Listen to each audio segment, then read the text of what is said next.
इस वीडियो में हम बात करेंगे नवंबर महीने की आयुर्वेदिक चर्या के बारे में।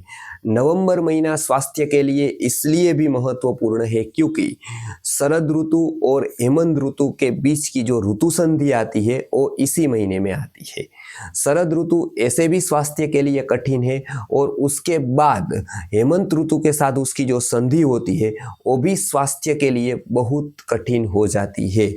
इसलिए ही महर्षि सारंगधर ने सारंगधर संहिता में बताया है कि ये काल जो है वो प्राणियों के लिए काल जैसा है, यानी कि यमद्रंष्ट्रा है, यानी कि यम की दाढ़ जैसा है।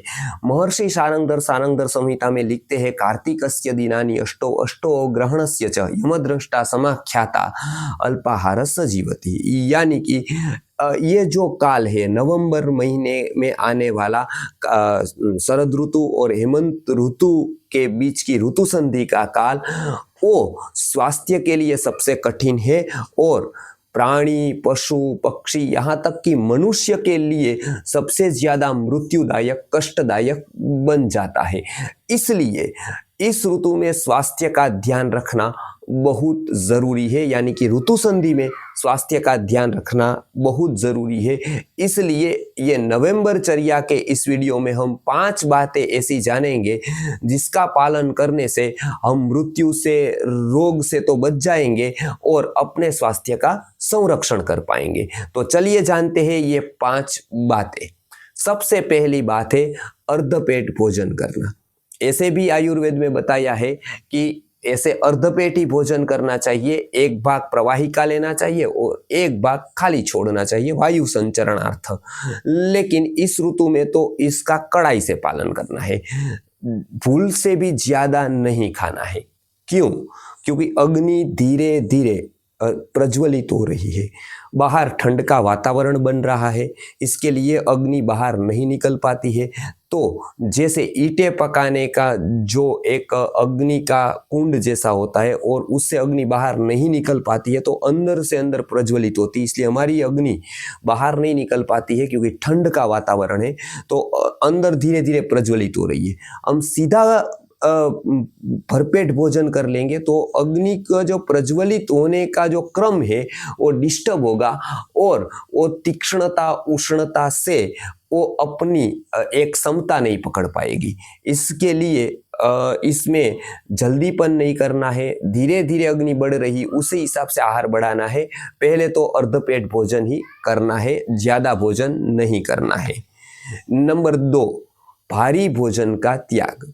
अब अर्धपेट ही भोजन किया लेकिन भारी भोजन किया तो कोई मतलब का नहीं है। जैसे श्रीखंड खाया, आलू खाया, बराबर है, जैसे और बहुत सारे ऐसे पदार्थ खाए जो पचने में भारी है, जैसे समोसे खा लिए, जैसे तेल में तली हुई भज्जी जैसी चीजें खा ली, तो ये सारी चीजें है वो भारी है, उसको पचने में देर लगती है।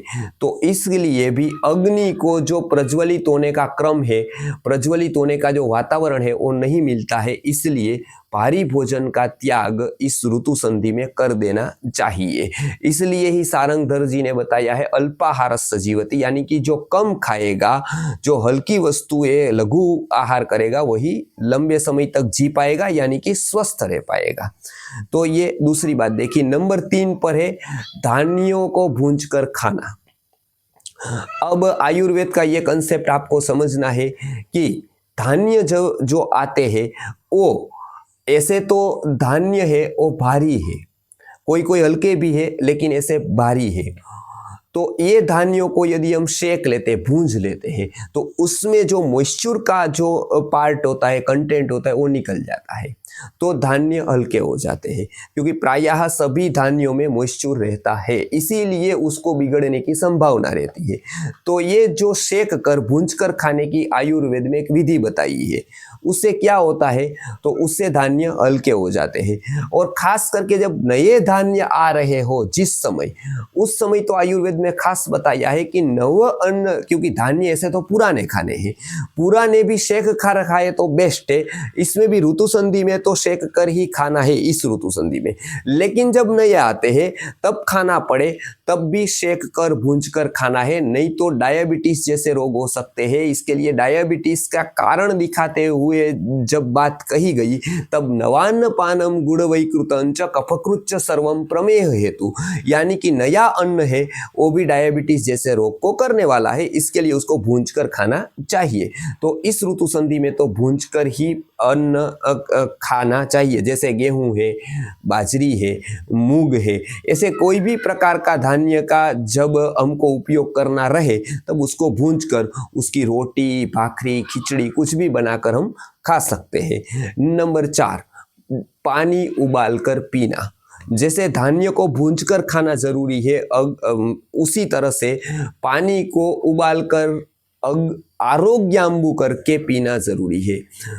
25% उबालकर या 50% उबालकर उसको पीना जरूरी है। क्यों?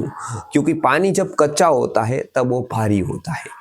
लोग कभी कभी कहते हैं कि हम तो आरओ का पीते हैं, हम तो फला मशीन का पीते हैं, तो भी उबालना जरूरी है। तो हम कहते हैं कि भाई पानी को साफ करना एक ही मकसद नहीं है आयुर्वेद में उबालने का, साफ करना तो मकसद है ही, शुद्ध करना मकसद है। दूसरा मकसद है लघु करना, यानी पचने में लघु हो जाए इस तरह का करना। वो केवल और केवल अग्नि संयोग से, अग्नि संस्कार से ही होता है, मशीन से नहीं होता है। तो मशीन का भी पानी हो, प्योर भी किया हो, तो भी उसको लघु करना जरूरी होता है, और लघु करने के लिए उबालना जरूरी होता है। तो कम से कम इस ऋतु संधि काल में जब अग्नि प्रज्वलित हो रही है तब यदि हम लघु पानी डालेंगे तो अग्नि को आसान रहेगा पचाने में, और इसके कारण अग्नि और ज्यादा प्रज्वलित होगी। तो आगे आने वाली ऋतु में हम इस अग्नि का पूरा उपयोग करके स्वास्थ्य लाभ ले पाएंगे, क्योंकि आयुर्वेद का सूत्र है अग्नि रक्षति रक्षितः, यानी कि जो अग्नि की रक्षा करता है उसकी रक्षा स्वयं अग्नि करती है। तो इसलिए पानी उबालकर पीना है। सुबह का उबालकर सूर्यास्त तक, रात तक पी सकते हैं, और यदि रात में ज़रूरत पड़े तो अलग से उबालकर उसको पीना है। आगे अंतिम यानी कि 5वीं बात हम देखते हैं, मसाज और व्यायाम की शुरुआत करना। ऐसे बारिश की मौसम थी तब मॉइस्चर के कारण बहुत सारे लोग मसाज नहीं करते हैं, क्योंकि उस समय व्यायाम करने की सुविधा नहीं होती है। व्यायाम इतना हो नहीं सकता है, अधिक श्रम नहीं शरद ऋतु में करना है, इसके लिए प्रायः सभी लोग व्यायाम को छोड़ दिए होते हैं या तो मसाज को छोड़ दिए होते हैं। तो अब क्या करना है, अब चमड़ी रुक्ष होती जाएगी क्योंकि ठंड पड़ रही है, और यदि हमने मसाज नहीं किया तो और रुक्ष बनेगी, और तनाव होगा, और स्किन के भी रोग हो जाएंगे, और खास करके स्नायु दौर्बल्य भी आ जाएगा। इसलिए ठंड की रुक्षता से बचाने के लिए, चमड़ी को और स्नायु को स्टक होने से बचाने के लिए मसाज बहुत ज़रूरी है।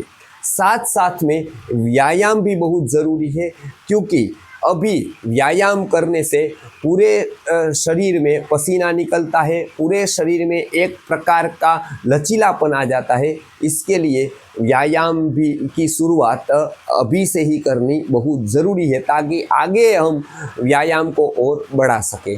तो ये 5 बातें हमने इस वीडियो में देखी, ये 5 बातों का हम अनुसरण करेंगे तो अवश्य ही ये यमद्रंष्ट्रा काल, जो साक्षात काल के स्वरूप है, हमारे स्वास्थ्य के लिए भी काल है और जीवन के लिए भी काल रूप है, इससे हम बच जाएंगे और जीवेम शरद शतम के आशीर्वाद को चरितार्थ कर पाएंगे।